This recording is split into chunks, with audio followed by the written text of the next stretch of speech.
are well into the 2026 offseason. Super Bowl 60 and the disappointment and frustration therein has officially been rear-viewed.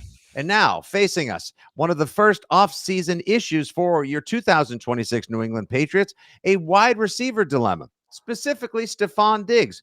What to do about your number one guy? Because he told us ain't nobody like us, and he likes us.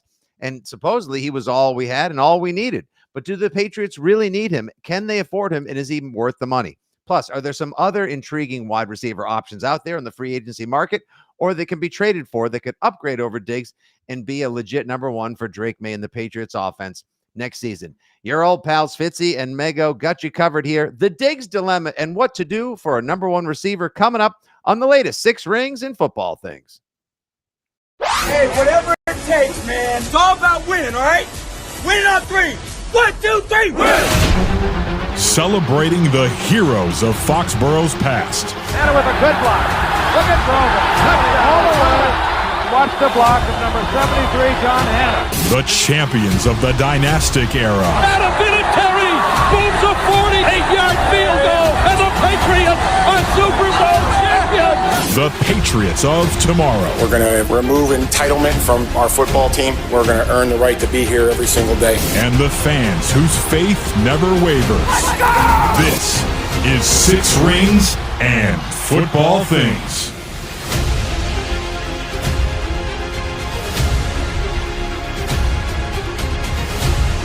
I agree, but I would even say add more explosive weapons, not necessarily like Travion Henderson, but a receiver like a guy like Denzel Boston, a guy you mentioned earlier. You can get him later in the draft in the first round. You look at Kyle Williams, who's on that team, who was a rookie this year, has a chance to extend his game and grow in his game. But I understand that there's a lot of conversation about fixing the offensive line, but you had two rookies starting, and those rookies, like Mike Vrabel said, will get better. And so I don't think the solution is replacing them with another rookie that you're going to draft again in the first round. I think you go with the guys who are on your roster, have them improve after going through an entire NFL season, but then you address the outside of the offense. Get another wide receiver who can be a wide receiver number one for your quarterback, Drake May. That's one of the Achos, Sam Acho. Yesterday, that would have been Monday. That would have been Tuesday because today's Wednesday. Happy Hump Day, everybody, and hope you enjoyed your Mardi Gras. Happy day of Lent. Today here on Six Rings and Football Things, Mego and I are officially going to give up something for Lent as far as football talk goes. Mego, I'm going to officially nominate myself to be the one for 40 days and 40 nights. I am not going to complain about the Patriots offensive line. Oh. I'm not going to do it. I'm not going to do it. I know they're going to work on it. I know they're going to make their repairs. I'm going to give up complaining about Will Campbell. Joe Thomas says he can be fixed. Dante Scarnecchia says he can be fixed. Hall of Famers, legends all across the league say he can be fixed. You know what? There are better things to do.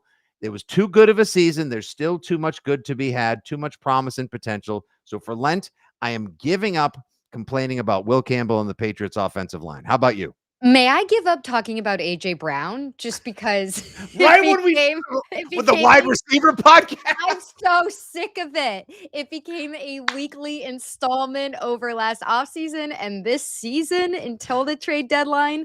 And every time we go further talking about A.J. Brown, guess what? A.J. Brown ages further. I don't want to talk about A.J. Brown anymore. I will not talk about A.J. Brown in this podcast.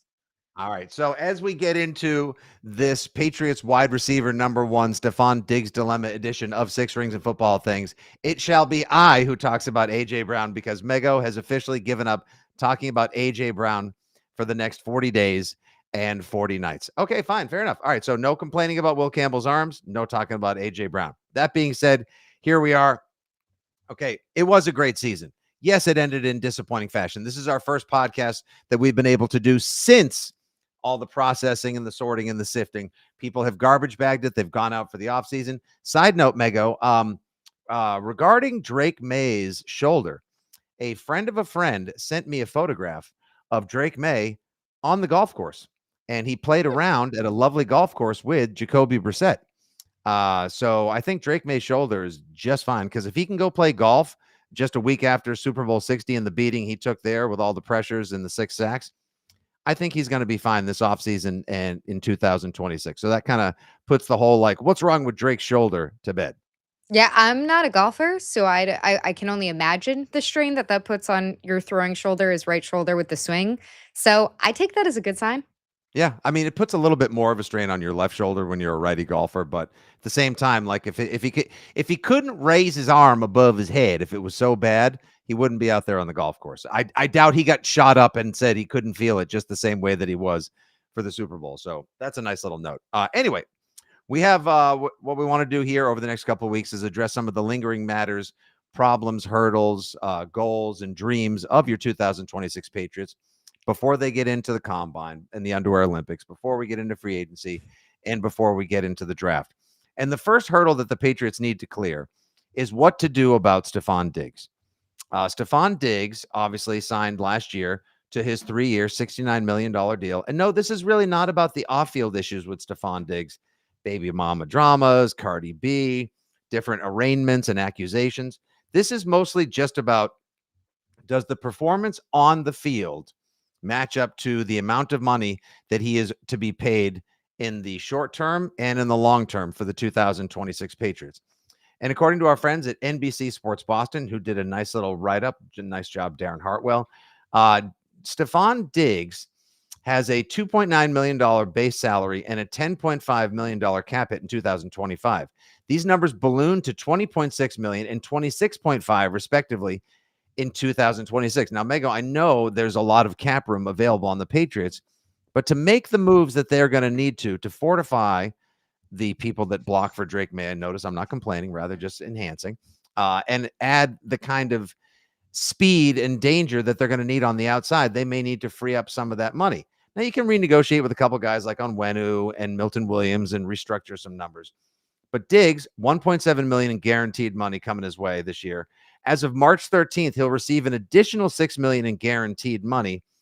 And then once the start of the 26th season, his $20.6 million base salary becomes fully guaranteed. That's a lot of money for a guy who did act as your de facto number one last year, Mego. 85 catches, over 1,000 yards, 4 touchdowns. Awesome on the sidelines, great in the locker room, the huddles, the breakdowns, the catchphrases, everything. Do you think that he's going to be able to maintain or improve upon those numbers? And will he be worth that much money? So let me first begin with the things that work in Stefon's favor. And I think the number one thing that he has proven since he got here is work ethic. That's the one thing to me that is completely undeniable about Stefon Diggs. Maybe you don't like the video he had on a boat party. Maybe you don't like some of the drama, the appearance, the arraignment that he had in court that I was at the other day. He'll be back in court on April 1st in Dedham District Court unless that settles outside, which is still a possibility. He does have this work ethic where it's hard not to see him get to 1,000 yards again, even when he is on the cusp of being 33 next season and another year into his NFL career. On top of that, I do think that people make a little too much of the idea of the honeymoon phase with Stefon Diggs. When he got here midway through the season, there's a point where he was yelling and getting guys, worked up on the sidelines in the way that he does, like cheering them on. And I just remember seeing all the mentions from Buffalo fans going, "Oh, he was the biggest. He was the emotional core and the biggest." He was the biggest cheerleader and emotional core by far. I think he has another season of that in him. On top of that, when you look around at free agency for wide receivers, it's just been such a difficult market in the offseason in the last several years. We just had the franchise tag window open up. If you want somebody who I think would be a great fit, like Alec Pierce from the Colts, because he's such a deep ball threat. If you had both him and Kayshon Boutte out there, he's basically going to cost at least Diggs money. So it's more a question of, if you cut Diggs, are you reallocating that space against the cap towards, let's say, improving the offensive line, bringing in a tight end to replace Austin Hooper, maybe paying a pass rusher, one of those big three options? And are you leaving the wide receiver room as it is? Or are you looking at that and saying we're going 1 for 1 and we're just getting younger? Vrabel did have an interesting quote the other day after the Super Bowl where he said that he was interested in getting younger, but he also said he was interested in getting cheaper. And it's hard to get cheaper at wide receiver. Yeah, cutting Diggs then represents both of those. See, to me, it's such a tough, I can't just come right out and say like, no, cut him, that's it. Go get someone else. I have a couple guys that I'm interested in. Obviously, you now have said that you're no longer speaking about AJ Brown for 40 days and 40 nights. Would I turn down a Mike Vrabel reunion with Arthur Brown? No, I would not. And I don't think he's going to cost what he probably would have cost previously, because he is 29 years old, because there have been a lot of dramatic issues with him. And Philly, as much as they don't want to get rid of one of the 10 best receivers potentially in the NFL, probably would be better off without the headache, because it looked like Sirianni was losing control of the team last year. He's going to cost money. So you'd have to I don't think there's a world where Diggs and Brown coexist as, co-alphas, if you will, on the Patriots, Mego. Here's another factor in this argument that I think people should consider from the Patriots' point of view, which is they have a ton of wide receivers on the roster. They carried so many last year. And the odd man out for most of the time was Efton Chisholm. They would put him on special teams, and then sometimes they'd work him back in, like while Matt Collins was injured. So I don't know, when they're looking at places of need and the way that Drake May distributed the ball throughout the season last year, where he was going to any guy who was open. He was the exact opposite of Tom Brady and his trust tree. He was looking at, okay, you're open, Kyle Williams. I haven't looked at you in 5 weeks, but I'm going to give you a shot to the end zone. That's the way that Drake played, and it worked for them until they got to the Super Bowl. Yeah. So there is an argument for, they have so many bodies in that room. They have young guys like Kayshon Boutte, Kyle Williams, who is so fast and explosive. Only 10 catches on his rookie season, though. That they could see the potential there and say, okay, we're not going to go out and spend our money there because we have bigger areas of need. I know that's not what fans want to hear, but thinking from their perspective, that might be the way to go. Now, in arguing against Diggs coming back, on top of what it would free up in terms of your cap space and the stuff, the off-field stuff, they put out that statement in December when the news of the charges first came out, and were in full-throated support of Diggs. But it does bear keeping in mind that Vrabel overhauled last year's roster by more than 50%. He was very he was very forceful and direct about what kind of guys he wanted on the team. And when you looked at who he moved on from, eventually Keon White, but also Dietrich Wise, Devon Godchow, Juwan Bentley, who seemed like such a great guy.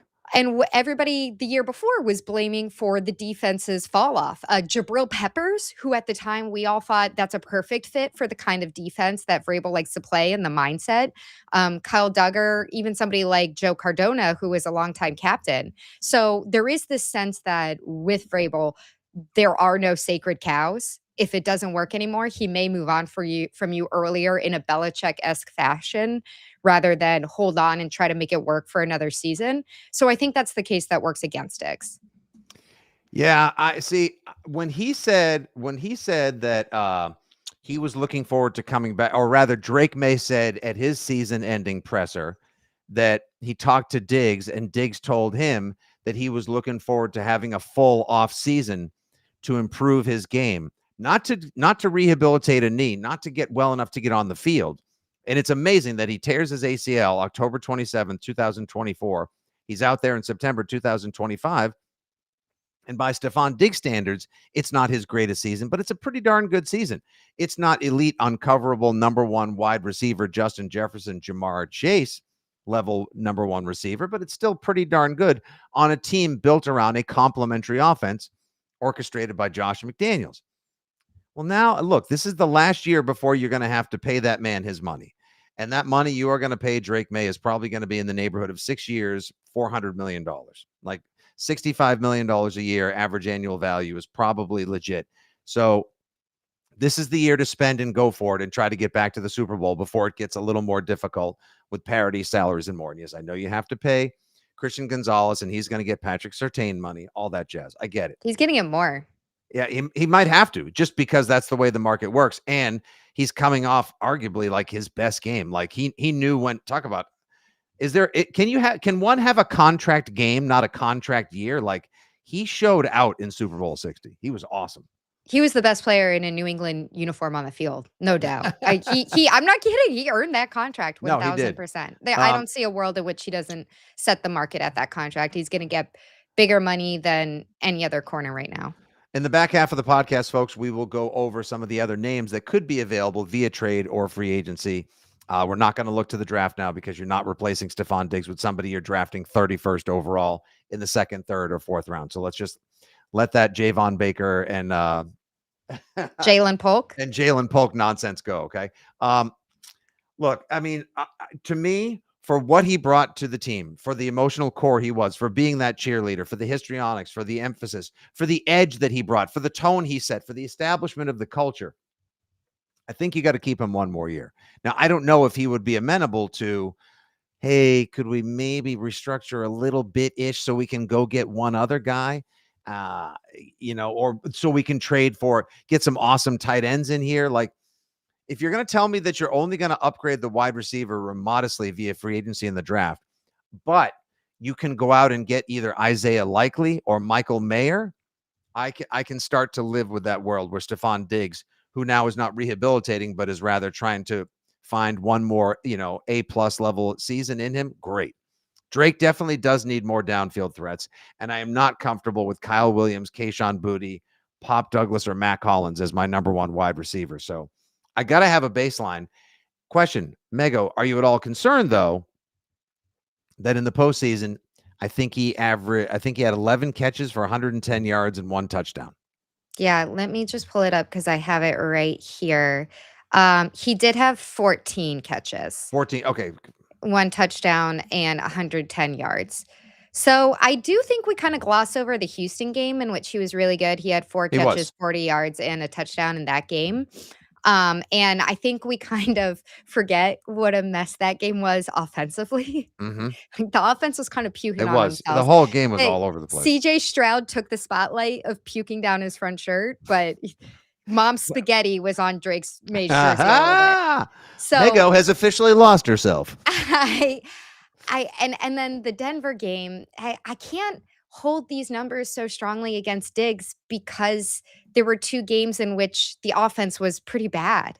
Like, because of the conditions of the second half of the Denver game, made it pretty impossible to do anything. Diggs, I think, still had 4 or 5 catches. Yeah, 5 catches in that game.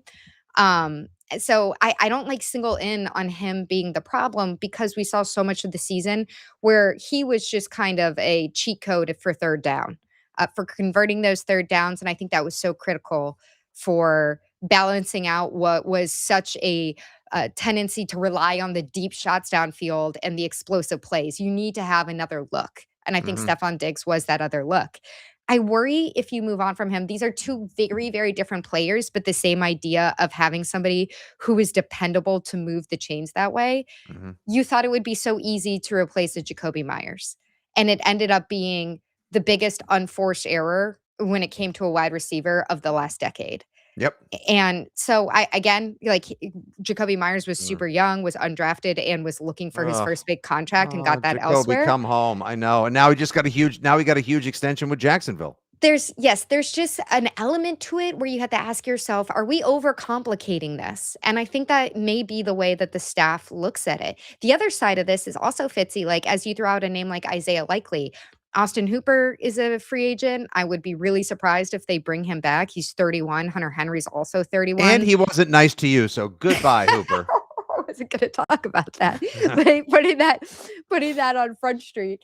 They're going to have to figure out something with the tight end room. No, but also he just was like, okay, he got open in the Super Bowl and Drake May overthrew him, and that's how people are probably going to remember him. And quite honestly, like, we'll get into tight ends maybe next week, but Hunter Henry, like, you may start to get into the land of diminishing returns with Hunter Henry now too. Like, guy's been in the NFL almost 10 years. Like, you do need to get younger and more. He's really dependable. Maybe you get one. Maybe he and Stefon Diggs each have you want to get after it one more time, champ. Like, maybe that's sort of the way you approach those vested veterans that have a high level of camaraderie, chemistry, and friendship and connection with Drake May. And getting into some of the possible names of who you would bring into this room. I saw somebody in the chat, I'm sorry, because it passed by a little while ago, saying Alec Pierce is just way too similar to Kyle Williams. He is just going to be somebody who's a speedy deep ball threat. which I understand. Like, that's something to consider. If you think that there's going to be redundancies in that room, that's not something you want. That's why I think a lot of people are bullish on them keeping, it seems, keeping Mac Hollins, because Mac Hollins is such a different look at receiver, and he is a great blocker, He and he does is so much. able to do a lot of stuff that other guys in that room just physically can't do. Yeah. I think it is worth noting they have an out written in for this offseason for Mac Hollins. So they Really? can easily save, I believe, if it's pre-June 1, a 5 million against the cap, which is not a huge number, but if you're looking at saying upgrading somewhere on the offensive line or a tight end, that money could come in handy. Yeah, it could, but like I'm not even going to get into the content and the funny TikToks and Warriors and what he meant to the locker room and to the mantras and the chemistry and the energy. I just think when it comes, he's an intimidating presence. He's a big red zone target. He's got good hands. He blocks he's a wide receiver and he's a tight end in wide receivers clothing. Just And the same way. that's why I bring him up, because if we're talking about like, okay, what kind of guy are you going to bring in at tight end? Does that create a redundancy where then you're okay because you're using your tight ends a little bit differently, and this tight end is more of a blocking receiver type? Pierce is not just a deep threat. Who told you that? Well, Alec Pierce is good. I'm saying somebody said that in the chat earlier, which Yeah. I said There there. have I been people understand going what you're back and saying. people are all over the place as far as like it seems like our chat right now as we record the latest Six Rings and Football things and broadcast live on the Fitzy GFY and WEI socials. People are kind of split right now as to keeping Diggs. They want to get younger. They want to get more explosive. The future is now, but they also realize, like you said, maybe we are overcomplicating it. Like he meant a lot to the team. He does get open more often than not. He's got good hands. And sometimes you need somebody who can get 7 yards. No one turned out to be the next Welker, the next Edelman, the next Amendola. None of those guys are on this team right now. And like you said, oh, wait. There may be one in the wings. I have gotten Ted Johnson on my side with the growing legend of the Chiz Master. Oh, yes. FD, he had that great catch. The living legend himself. Playoffs. It was just it was very early, I know. I think he did everything he could this season. He's just not a good kickoff return guy because he's No, he's not not. quite fast enough. But He he can be wasn't in dynamic college in either. short space. Yes. No, he wasn't either. And don't forget also, folks, Wes Welker didn't become Wes Welker until the mid-2000s, and he was a walk-on free agent from Texas Tech, just like Danny Amendola, who was also a walk-on free agent and didn't become Danny Amendola or playoff Dola for years. And also it took Julian Edelman 09, 10, 11, 12, almost 5 years to become the legend of Edelmania. So give the kid time. All right, good, very good point, Mego. Okay, so what do you guys want to do? We're going to do another little quick segment here on Six Rings and Football Things. But I want to know, what do you think about Stefon Diggs? Do you give him the $6 million on March 13th, which would mean you likely keep him around, and then you have to try to figure out what to do about the $20.6 million salary that would be guaranteed when you kick off the 2026 season in September. You're likely not giving him $6 million as a thank you for 2025. So do you pay that man his money? Do you keep him around? See if you can get one more solid season. Is he good enough to be your number one, or are you guys ready to move on? Hit her up. She's at Megan_Ottolini. And of course, you can read her at WEI.com.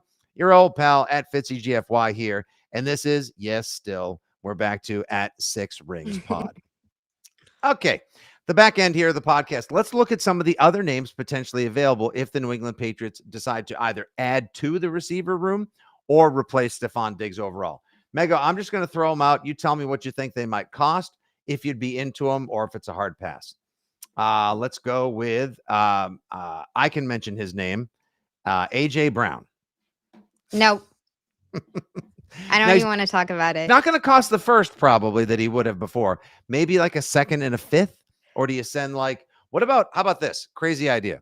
Barmore for AJ Brown. Some people were saying Barmore could be a trade chip because he's owed a lot of money and was a little disappointing alongside Milton Williams this year. That's interesting. I don't think that would happen though. I think I first of all, that then opens up a big issue on how you're generating pressure defensively. I think that brings up, they're not going to make a trade that brings up such a clear other problem for you in terms of like, okay, now we have to fill this hole. Good point. Okay, yeah. I'm interested at the right price. He's not a first round pick to me. I don't know if there's a world where AJ and Stefon Diggs can play together like that. I wish there would be, because I think that would be awesome, because he does give you the legit outside one, and then Diggs can feed over the middle. Now you've got problems. And if that means you have to come down in your tight end salaries for one season, so be it, young Skywalker. I would definitely be into it. And we know how well Mike Vrabel never wanted to have a team that didn't involve A.J. Brown. He was pissed when he was traded. This would be a chance for him to right a wrong, because he loves coaching alongside, or most especially coaching his guys, the Vrabros. All right, here's one I'm very interested in, but it depends on what the team he's currently sort of on does with a transition tag or franchise tag. George Pickens, wide receiver, the Dallas Cowboys. I don't think it's going to happen. I think he's going to get franchise tagged or a transition tag. I think it's possible that they tag him and then move him. Honestly, that's too smart for Dallas to do. I think it might be a tough fit for your locker room. George Pickens makes me nervous. This was a receiver group this is another thing about Stefon Diggs that I don't think is overhyped. The receiver group was a freaking mess in 2024. It was a disaster in terms of the organization, the where's mine, that all the worst sensibilities that you think about a wide receiver room were there. Once Stefon gets in there and Matt Collins gets in there, totally different vibe. And they preached unselfishness, and then they showed it on the field. I don't feel great, even though he's an extremely talented receiver. First of all, I think both those sides are going to try to restructure their cap situation and make it realistic for him to stay there. I think that's what's going to happen. But I also just that the fit personality-wise, I don't really see it. But he was so good last year. He was awesome. And yes, I understand he was playing alongside for CeeDee Lamb. So obviously being alongside a true number one and elite receiver helps. But he had some of his best games when CeeDee Lamb was out. I mean, last year, guys, 93 catches for 1,429 yards and 9 touchdowns. That's legitimate wide receiver one right there. He's going to probably command in the neighborhood of $30 million a season. Dallas should find a way to pay him, but look what happened to Cincinnati. They pay Higgins, they pay Chase, they don't pay anyone else, and then you can't stop a cold or a nosebleed on defense, and that was obviously a big problem for Dallas last year. I think they should probably move on from him personally. I'd take a chance. I trust Mike Vrabel, the way he was able to command that locker room. If you keep Diggs, if you have Matt Collins, if you have your culture core and your tone setters still there, I would think that maybe you could rein him in. And you know what? I wouldn't hate seeing Drake May have his go-to guy, fine. I think it would be, I'll say it. I think I would be outright sexy. A little dangerous in the locker room. Sure. But I think he would be great. Everyone's saying he's a quitter. He was awesome last year, you guys. So, okay, whatever. Yeah. See, thank you. I'm with this guy. Who's this? Watching live, Hoodie Knights 19. I'm tired of nice guys. Yeah. Let's bring in some bad attitudes. Let's bring some jerks in that can score touchdowns. That's what I'm talking about. Ooh, here's a good one. Actually, let's go to the comment section, Mego. Jason Lovely. Debo, I'm out on. Thank you. No, sorry. I had the Commanders situation. I had the experience there. I think I'm out on that. But how about maybe if Green Bay needs to move on from one of their 19 different receivers Jordan Love seems to love to spread the ball to, Romeo Doubs. I was looking at Romeo Doubs yesterday, and his stats aren't going to completely blow you away. But again, as you just cited, a lot of targets over there. So that would be a curious name to me, but wouldn't jump out to me as your distinct number one, at least at this point where he is statistically. He's a sub 800 yard guy from last season. And you've got plenty, it seems to me, you've got plenty of Romeo Doubs this type of adjacent players on the roster right now. Okay, Matty Graves. The Pats need a red zone threat. He's watching live on Facebook.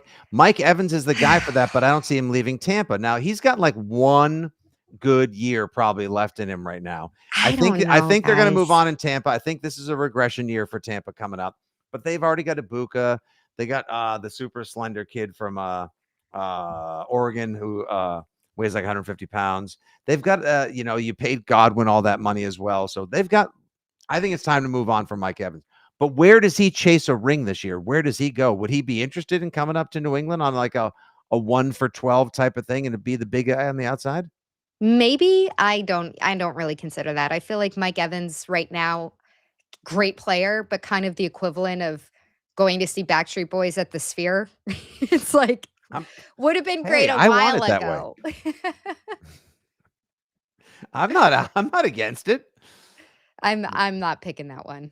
Okay, fine. Okay. I'm just putting it out there. Tyreek Hill, I think we can both say on the No. count of 3. I'm Absolutely not even not. going to get to 3. Absolutely not. No.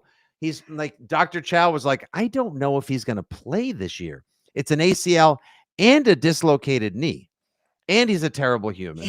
And he's going to be well on the wrong side of 30. Plus, he didn't have any explosive plays for over a calendar year before he got injured.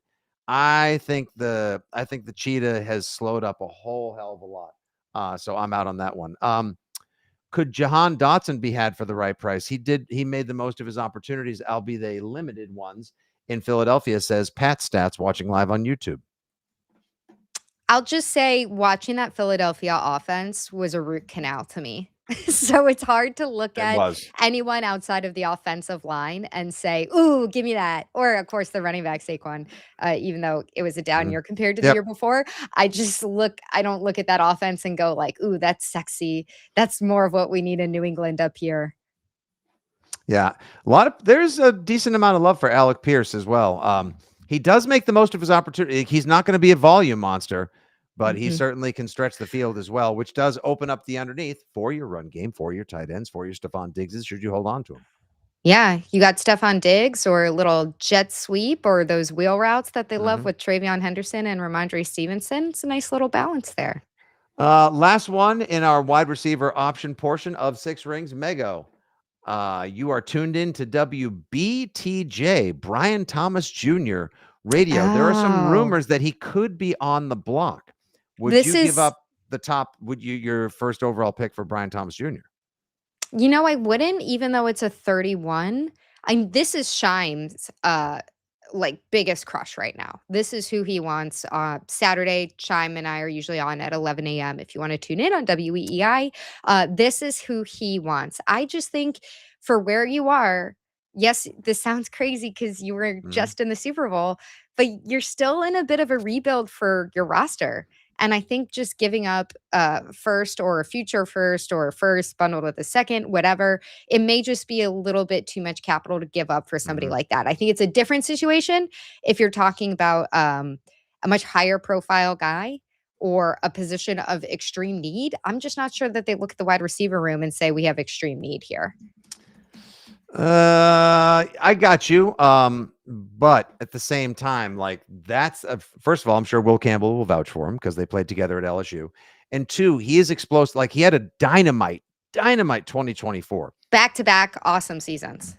And he was very good last year, but he wasn't as explosive. Now, I'm not sure if Jacoby Myers ate into that, if maybe he and Liam Cohen didn't get along as well, which is what would possibly put him on the block. I don't know if he's a locker room issue.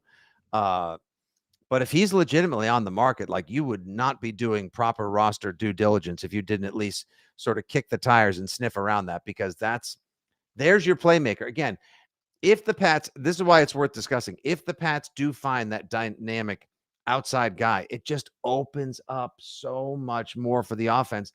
Then you're not going to see Drake May struggling as much with short fields in the face of a pass rush when your offensive line is obviously looking to improve. See, I'm talking in a complimentary fashion. Like I said, if you missed the top of the podcast for Lent, Mego gave up talking about AJ Brown, and I gave up complaining about Will Campbell's short arms or the offensive line. So we'll see. Okay, so there's a couple of names right there: Brian Thomas Jr., AJ Brown, George Pickens, Alec Pierce, Mike Evans. Forget Tyreek Hill, Romeo Doubs, Jahan Dotson. Do you guys have a suggestion for a possible wide receiver addition via trade or free agency? Do you have someone you would like to see as the new number 1 in New England? Let us know. That's Megan Ottolini. This is your old pal at Fitzy GFY, and this has been your latest 6 Rings and Football Things. We will be back likely on Friday with our next one. Mego has written a terrific column for WEEI.com on, let him know, Mego, the 5 biggest storylines that are going to determine the Patriots offseason. So pick your 5 favorite storylines, the 5 things you think are most pressing to the Patriots, and we'll meet you back here in a couple of days. The 5 biggest storylines for the upcoming 2026 edition of your New England Patriots. Thanks for watching. Thanks for listening, everyone. Always love to have you guys in a very active and fun chat wherever you happen to be listening as well, be it the iHeart app, the Odyssey app, Spotify, or Apple Pods. For Mego, this is Fitzy. Take care, everyone. We will talk to you soon. Good day. God bless.